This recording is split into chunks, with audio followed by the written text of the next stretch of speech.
I'm Devin Dotson, Senior Communications Specialist for the United States Botanic Garden, and we're here in a special exhibit called The Spirit of '76 inside the United States Capitol. To celebrate America's 100th anniversary, there's a large Centennial Exposition planned for Philadelphia. And part of this was a 30-foot tall fountain created by the sculptor Frédéric Auguste Bartholdi called the Fountain of Light and Water.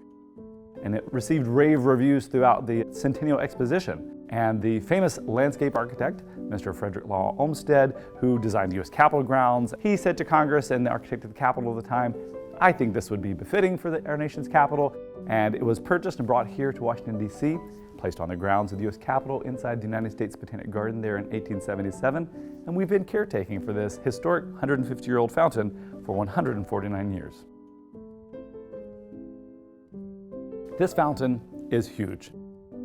It's 30 feet tall. It's the largest working fountain here in Washington, D.C. to this day. And so 30 feet tall, made out of cast iron, an unexpected material perhaps, but he wanted to make copies of this fountain. So by doing it in cast iron, he could cast additional copies had he ever been able to sell them. And because it's cast iron and 30 feet tall, it weighs over 30,000 pounds. It is very heavy. But this large fountain from the beginning has always been lit. So the 12 lanterns around the outside of the basin were lit with gas, and it was fully intended from the beginning to run with both light and water constantly.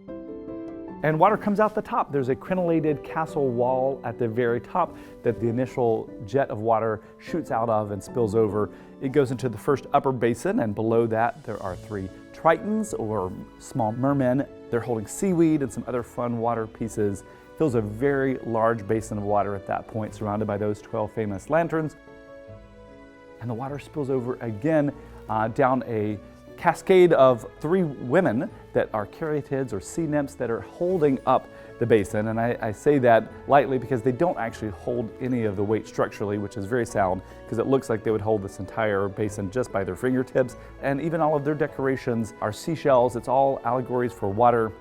And the water continues downward, being shot out through jets of fish at the feet of these 3 sea nymphs. And it continues down once more, and there are some sea turtles at the bottom of the fountain, surrounded by more shells and other sea allegories at the very bottom.